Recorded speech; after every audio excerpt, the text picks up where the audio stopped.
Muy bien, continuaremos nuestro análisis con la articulación escápulo-torácica.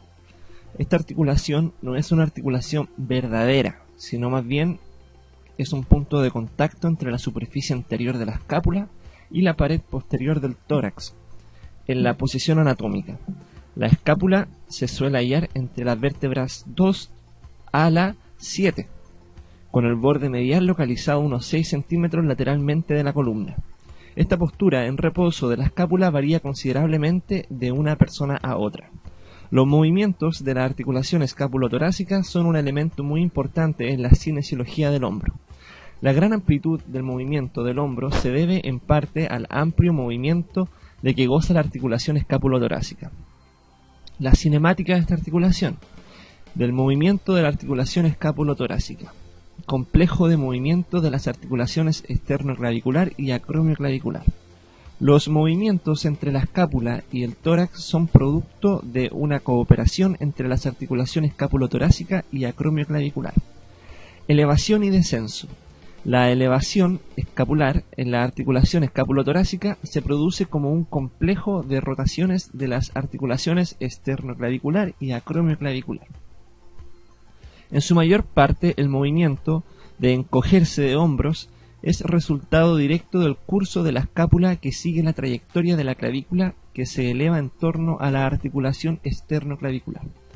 La rotación descendente de la escápula en la articulación acromioclavicular permite a la escápula mantenerse casi vertical durante la elevación. Ajustes adicionales de la articulación acromioclavicular ayudan a mantener la escápula a ras del tórax. El descenso de la escápula en la articulación escápulo-torácica se produce por la acción inversa descrita para la elevación. Protracción y retracción. Vamos a detenernos en lo que acabamos de leer, en la elevación de la escápula, como se muestra en esta imagen, lo que corresponde a un deslizamiento hacia superior de la escápula y los movimientos que la componen, que uno a nivel de la articulación esternoclavicular y de la articulación acromioclavicular.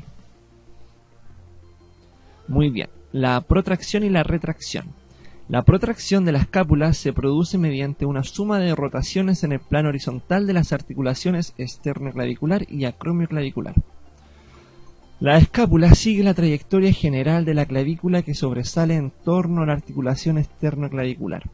La articulación acromioclavicular puede aumentar o ajustar el grado de protracción escápulo-torácica, contribuyendo con distintos ajustes en el plano horizontal. La protracción escápulo-torácica aumenta la extensión hacia delante. Como la protracción escápulo-torácica se produce como la suma de las articulaciones esternoclavicular y la acromioclavicular, la reducción del movimiento en una articulación puede compensarse al menos parcialmente con un aumento de la otra articulación. Consideremos, por ejemplo, un caso de artritis degenerativa grave con reducción del movimiento de la articulación acromioclavicular. La articulación esternoclavicular tal vez lo compense, contribuyendo con el mayor grado de protracción, lo cual limita el grado de pérdida de extensión anterior de la extremidad superior. La retracción de la escápula se produce de tal forma o de forma similar pero inversa.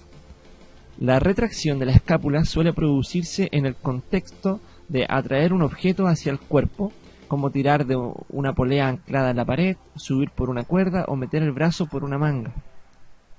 Rotación ascendente y descendente. La rotación ascendente de la articulación escápulo-torácica, como la que se ve acá, forma parte integral de la elevación del brazo por encima de la cabeza. Este movimiento sitúa la cavidad glenoidea en una posición que sostiene y estabiliza la cabeza del húmero en abducción. La rotación ascendente completa de la escápula se produce como la suma de la elevación clavicular en la articulación esternoclavicular y la rotación ascendente escapular de la articulación acromioclavicular. Estas rotaciones duales en el plano frontal se producen en torno a los ejes paralelos esternoclavicular y acromioclavicular, lo cual permite un total de 60 grados de rotación escapular La escápula tal vez gire hacia arriba y estrictamente en el plano frontal como en abducción real, pero suele seguir una trayectoria más cercana a su propio plano.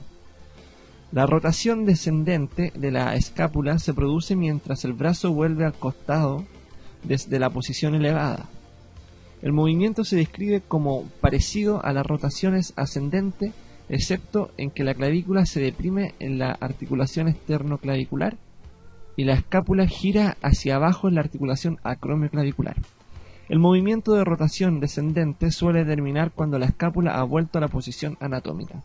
Muy bien, a modo resumen, lo que hay que tener claro de esta pseudo articulación escapulotorácica, que no es una articulación real en sí, sino que es un contacto en la cara anterior de la escápula con la pared posterior del tórax, como se ve acá, y los movimientos que son componentes, estos deslizamientos que ocurren, son componentes de las dos articulaciones de la cintura escapular, que son la esternoclavicular y la acromioclavicular. Entonces, y también si sufre daño una de estas dos articulaciones o limitaciones en el movimiento, lo puede compensar en cierto grado la otra. Muy bien, y vamos a ver en el siguiente video la glenumeral, que es bastante interesante. Así que espero que les vaya muy bien.